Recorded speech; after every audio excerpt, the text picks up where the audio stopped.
Hi, this is my third video as an introduction to schizophrenia, or an introduction to schizophrenia, and in my case, paranoid schizophrenia, however you want to call it, and an introduction to deep brain stimulation as a treatment of resistant to medication of schizophrenia, which is my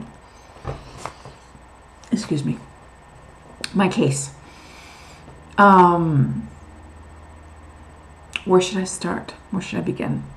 Okay. Let's focus on this. Deep brain stimulation, DBS. Okay, as I say commonly in colloquial jargon. How does it work? How do scientists think it works? I'm going to give you a very simple explanation, and I hope that I don't make any mistakes, because I'm not a scientist, I'm not a psychiatrist, and I'm not a psychologist. I'm not a doctor. I'm just a freaking patient. Anyways, and I've read a lot, and I listen to what my doctors say, and I remember. Anyways, how does it work? Basically, what happens is that my brain is what Dr. Crepio, or the head of investigation, has explained to me. One of my medical researchers or psychiatrists in St. Paul, she once said to me that my brain is overworking, overloading, if you want to call it that way. And what happens? My brain overworks, at least in my case of schizophrenia, because there are cases where it does less than what a healthy brain does, and there are cases like mine where it does more than what a healthy brain does. How does deep brain stimulation work? Okay, why do I keep referring to this area of my neck? Okay, I'm going to stand up and I'm going to show you. I'm not going to do anything weird. Okay. All right. This is where I have the pulse generator. Okay, in this area. Right here, right there, okay? I have the pulse generator right there. The extension or cable with, I believe, maybe I'm wrong about this, okay? So please don't quote me on this. This is what I've read. There are 8 wires in this extension, right there. Okay, there are 8 wires, I believe. If Medtronic disagrees with me, please let me know. Send me an email, let me know, because I will correct it. The extension goes from pulse generator, neurostimulator, neuromodulator, or neurotransmitter, under my abdomen, under my right breast, over through my chest, up my neck, and behind my right ear. Okay? Where it goes after that, I don't know, because I don't feel it after here. I don't feel it. Then I have on the right side and on the left side, I have what are called stem lock hole caps. And what do? They take the electrodes in my brain and they keep them in place like clips. Okay, so you can't see it because I have hair. But if someone were bald, in fact, I've seen a few participants come into the outpatient clinic in St. Paul who are also participating. Well, I call them participants because they participate in the clinical trial. They have participated and they continue to be taken care of just like me. I've seen their stem lock hole caps, or the effect that having these screwed into the skull has on how your skull looks. And what does it look like? Bumps, basically. Bumps. There's like a little scar right here. Maybe you can see it. Right there. There's a little scar. I have a little bit less hair right here. It's actually grown. I can't complain now, because before my hair was like, there was very little hair on my stem lock hole caps. And I'm thinking to myself, oh my God. I'm going bald. And it's not fun. I do not want to look like a monster. But I can't complain. So I guess I shouldn't complain. Anyways. So I have 2 of them. One right here and one right here. And they're covered by my hair. And what do they do? What does the stem lock hold cap do? Number one, it takes the cables, which I believe, because I feel it right here. I feel it go up around my skull, right here, right here, right here. And if I don't feel it when it comes up over here, but over on the top of my head, on top of my skull. But if a nurse were to touch me on my head, they would say, okay, well, it's right here, it's fine, it's in place. Again, stem lock hold caps, what do they do? If you look them up on the internet, you will find images of stem lock hold caps by Medtronic. Are there more businesses or companies that make pulse generators? I don't know. I only know that Medtronic made mine. In fact, in my last, maybe I shouldn't go into this information right now. I'll save it for later. The stem lock hold caps take the cables or the wires or the extension and they lock it into place so that if I fall to the ground and hit my head,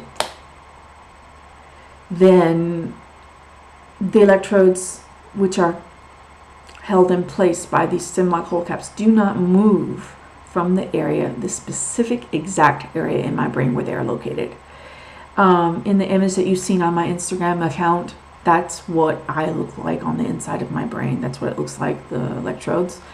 And that long stem or long wire or bar or lead, as the neurosurgeons call it, goes down from the stem lock hold caps into the nucleus accumbens, which is the pleasure center of the brain, pleasure centers of the brain, which are, and it stimulates with electric pulses of, this is going to sound really, really oversimplified, but electricity, okay? Alternate tension, all right? I have inside the pulse generator in my abdomen on the right side. Inside the pulse generator, there is what's called an alternator. And this was explained to me by my ex-husband, who is an electronic engineer. Anyways, there's what's called a little device called an alternator. And what does it do? It takes the energy or the electricity or the energy from the battery inside the pulse generator, because I have a battery inside and it's not rechargeable for the moment. Anyways, and it takes that energy and it turns it from, oh my God, what was the name of this? I believe it's called direct tension. Maybe I'm wrong. I can't remember right now exactly. But it turns that energy into alternate tension, electricity. And what happens? At least in Spain, alternate tension is at 50 cycles per second. I don't know if that applies to me. I don't know. It goes up and down, up and down. What's the difference between alternate tension and the other tension? Alternate tension moves up and down, goes back and forth. Okay? The other one, which I cannot remember the name of, just goes in one direction. So imagine that alternate tension is like the waves of the ocean, or the waves of the ocean waves. So imagine that alternate tension is on a beach in an ocean of water, waves, and the waves go out to the ocean, out to the sea, and come back again to the beach. Out, in, out, in, out, in. Ocean waves, okay? That's how it works, basically, in a very oversimplified way of explaining it. My frequency. What is my frequency? It's one of my parameters, or one of the parameters in the medical device that help me to think clearly, take away my symptoms. It can be changed. My stimulation. That's what's called deep brain stimulation, because it stimulates you inside your brain, I guess. This, like I said, this is an oversimplified explanation of something that, to be honest, should be explained by a doctor. Deep brain stimulation basically acts, okay, Imagine you're in a car, and the car is my brain, okay? And the car's going very, very fast. Very, very, very fast, okay? Imagine that the electricity or electronic pulses that go to and from my brain at 4 hertz, which is the stimulation, which is the amount of stimulation that I have, I believe, anyway. Either 4 or 450. They act as a. Now I'm thinking in Spanish. Great, the word's coming to me in Spanish. They act as a. Okay, dude, what is that word? I'm going to say it in Spanish, and for all of you who know Spanish, freno. Okay, that thingamajig that you put your foot on in the car that stops a car from driving or moving. That's how it basically acts. It like shocks my brain into not working or overworking so much. I hope I don't sound like an absolute idiot explaining this. It's just my explanation of it so that you can understand it.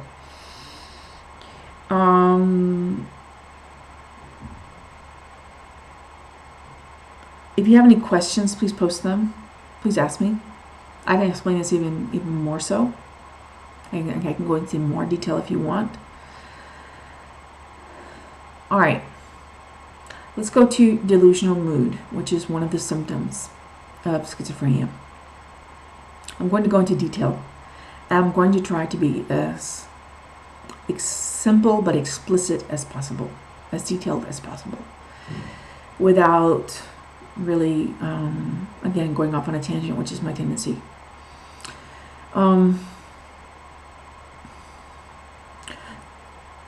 When my frequency was changed, which is one of my parameters, okay, or one of the parameters of the medical device, of the pulse generator, from 180 to 160 back in March 2018. I'm not quite sure why Dr. Cribio changed it. I just know that she wanted to improve my health, my mental health. And so she said to me one day, I'm just going to change your frequency, Lori, which, again, as I said, is one of my parameters. I'm just going to change your frequency, Lori, from 180 to 160. Don't worry, Lori. It's okay. It's no big deal. And I'm thinking to myself, uh-oh. Uh-oh. And so she changed it. She lowered it from 180, my frequency, from 180 to 160. And as soon as she lowered it, I started feeling incredibly, incredibly sick. Just everywhere, all over my body, from the head to the tippy toes. And when I got on the high-speed train or the AVE back to Saragossa, I was so sick. I was keeling over in my seat like that. And I was literally as if I'd had 10 beers. 10 huge beers. I could not move. And I was just like on the verge of vomiting, on the verge of I was nauseous. I was like, oh my God, how am I going to get off this train when the train comes to Saragossa? What am I going to do if it goes all the way to where it's going to go? To the end destination. Because the end destination is not Saragossa. Saragossa is just one of the stops. So I go to the cafeteria and I order some M&Ms, I order a Coke, and I thought, okay, I'm going to hype myself up with, I'm going to energize myself with M&Ms, chocolate, peanuts, and Coke. Didn't work. I kept feeling like SHIT. I get to Saragossa. To be honest, I don't know how I made it off the train because I couldn't move. I was just like that the whole time in my seat. Did I have any psychotic symptoms? No. At that moment, no. But I was very, very sick. I don't know why it affected me that way. I don't know how to describe it in any other way, shape, or form, or I don't know what the cause exactly was and why lowering my frequency from 180 to 160 affected me in that way. I do not know why.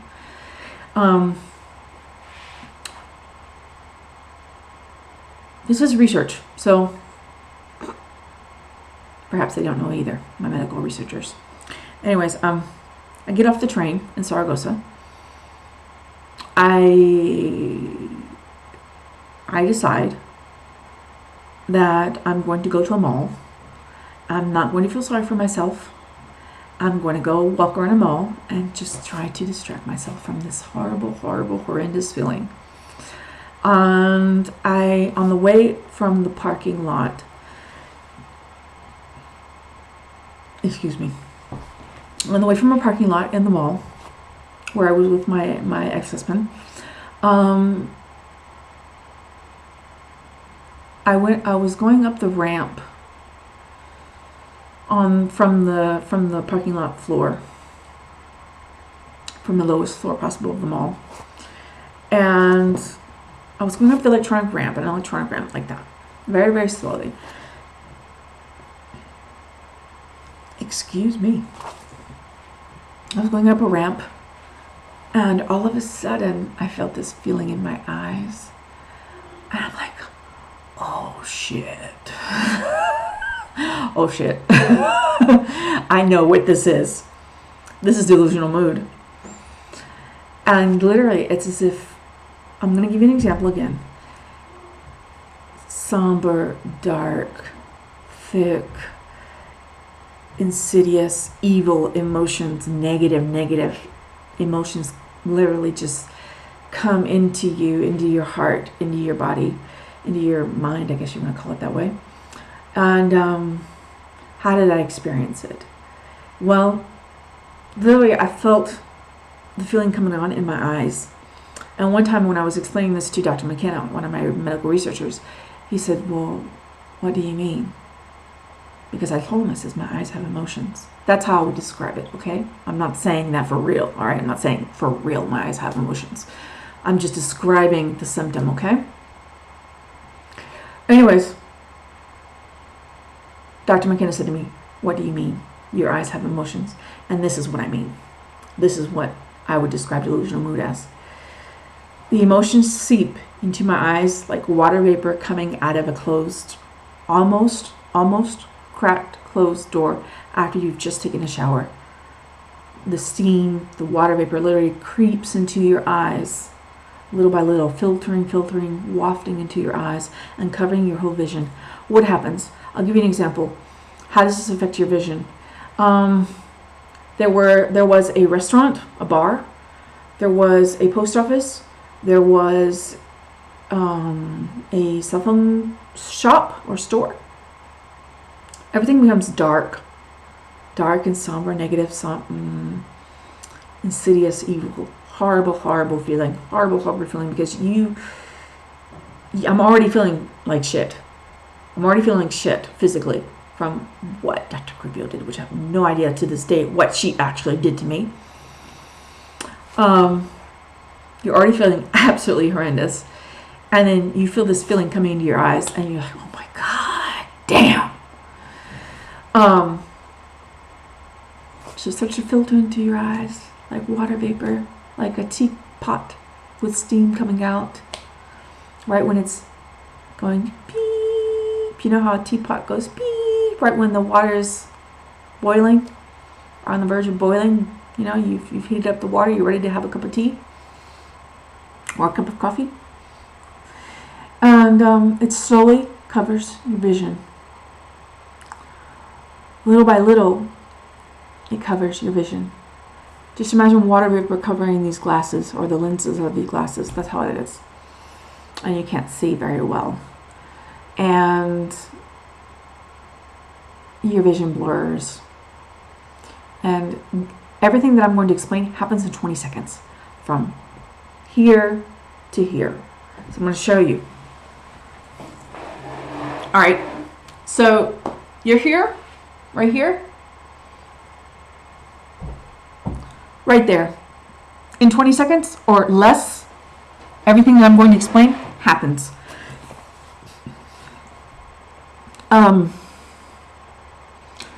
So I'm going to give you an example of a book, the pages of a book. Your first page of reality or vision fills up with water vapor or emotions, somber, negative, insidious, horrible, evil emotions. negative, depressing emotions. And little by little, it fills up your vision, and everything becomes kind of like a picture of hell from the Renaissance age or period of time. You know those drawings or pictures or paintings of hell that were done by many, many religious people in the Renaissance age or period of time. And what am I referring to with this? I'm not referring to the actual drawings of demons or of, again, I'm describing the symptom, okay? I'm not referring to actual demons, all right? What am I saying with this? The feelings or emotions that seep into your heart, which I perceive as going into my eyes, okay, are like the colors that are used in those drawings or paintings of hell. What are those colors like? Dark red, dark orange, black, brown, dark white, if that could even be a color. And it fills up your vision. That's the first page of reality. So it's like a book, like that. And little by little, it fills up. The pages fills up with emotions, dark, sinister emotions. Like kind of like a cloud that goes over your vision. Water vapor again. That goes over your vision or fills up your glasses, per se. You begin to see everything rippled, kind of like water. Like, for example, when you throw a pebble into a pond, what happens to the water as the pebble hits the pond, the water pond? What happens to the water? It ripples like that. So, for example, this mouse, any and every object that you see, the walls, the tables, the restaurant, the cell phone shop, the post office, anything that you see starts to ripple. Your reality, your physical reality in your vision starts to ripple like water waves after a pebble has been thrown over that area of the pond or wherever. And your vision stays there for a moment that seems like an eternity. And then the page goes slowly. This is to my left, okay? It looks like my right, but it's to my left. Goes slowly, turning. The page turns to another, even darker, even more depressing, even more negative, even more insidious page of reality. Even more ripples. And you get even more scared. Because again, this is like hell come to earth. That's what your perception of reality is like. Imagine storm clouds and the sky starts to get dark and gray and black, and you think, oh wow, storm's coming. It's going to rain. A big storm's coming. And the clouds, just the dark, black, somber, gray clouds just fill up the sky. Well, those dark, somber, black, gray clouds fill up my vision. Everywhere. And my vision ripples, literally. Objects ripple. Chairs, floors, walls, tables. They ripple, okay? And if you ask anybody with schizophrenia who's had any similar case to mine, they'll tell you that this happens. So you're on the second page of reality now, and you stay there just for a moment, which seems like an eternity, and you're scared as hell. And you look around the area that you're in the mall, and you think, oh my God, I hope there's nobody here because I'm having such a horrible time. I'm suffering so much with this. I'm scared as hell. This is scary shit. Schizophrenia makes The Little Mermaid. Let's put it this way. Let's reverse that phrase. Schizophrenia makes Stephen King look like The Little Mermaid. Okay? It makes The Exorcist look like Bambi. Like some Disney movie. You're on the second page of reality.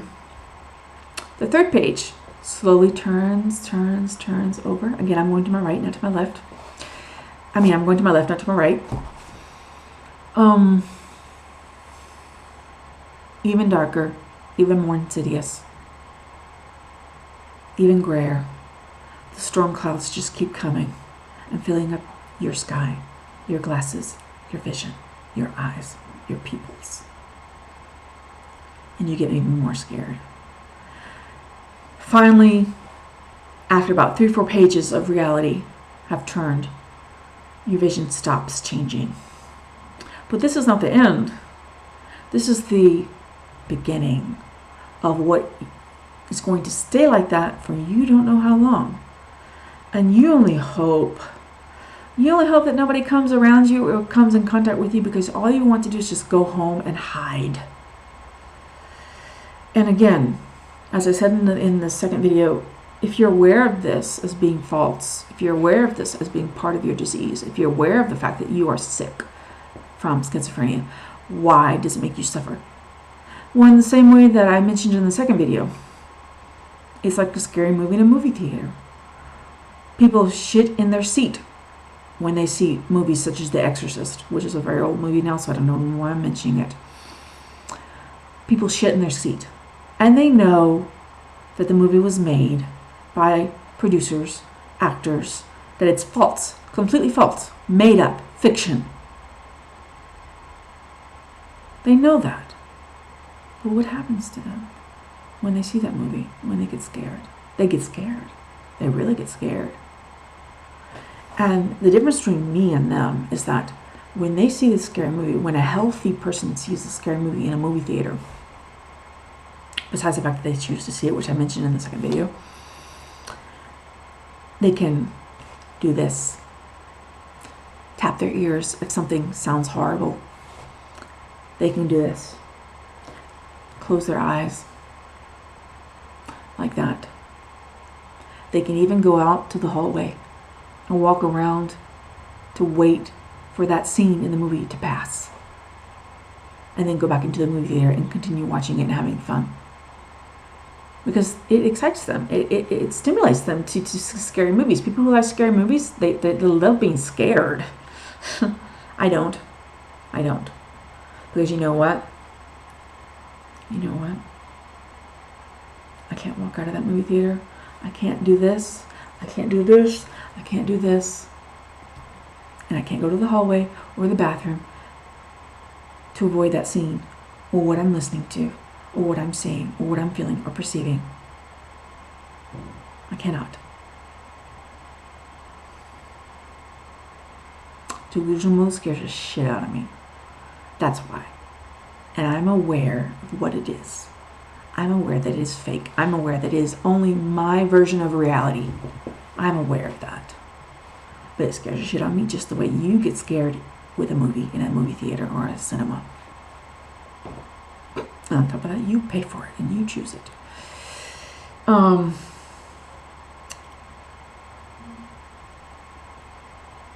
When my frequency was raised, again, because when I got sick like that, I called Symptom, I called Dr. Krupia, I sent an email, and I said, please, let me come back, please.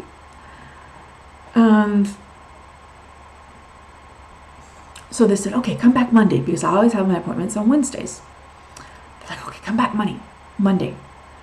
And literally that weekend, Saturday, Sunday, that I passed, that I was at home before that Monday that I went back to Barcelona, literally that weekend, I was like a cancer patient. I was just like in my bed, just like,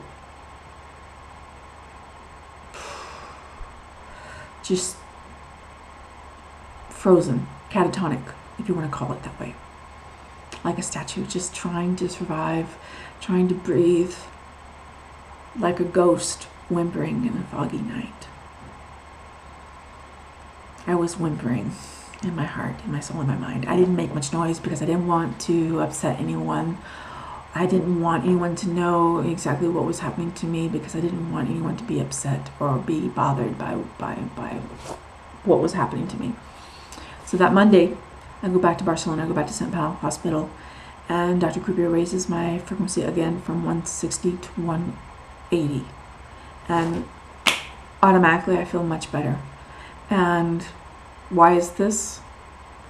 I'm not a doctor, I'm not a researcher, I'm not a scientist. I don't know. I'll just tell you that it's very important. Very, very important. These parameters that can be programmed, that program me, because what you program here in my abdomen, the pulse generator, what you program goes directly to my brain and affects me directly. Dr. Cooper once said that this is a la carte treatment, meaning any parameter that is changed, it's not like a medication that goes little by little or slowly or affects you after several weeks or months or perhaps 6 months, like Abilify, which takes about 6 months to, well, in my case it took about 6 months to help me with my mood disorder. The brain stimulation is an a la carte treatment, and it affects you directly. So the person who programs the medical device or programs you through that medical device, and this may sound like robotic jargon, this may sound kind of nutty, but it's not. It really is this way. The people who program you or program the device, which change you, have to be very, very careful, and they have to know what they're doing. And for a long, long time, my medical researchers, well, it was the first time for them, first time for me, first time in the world.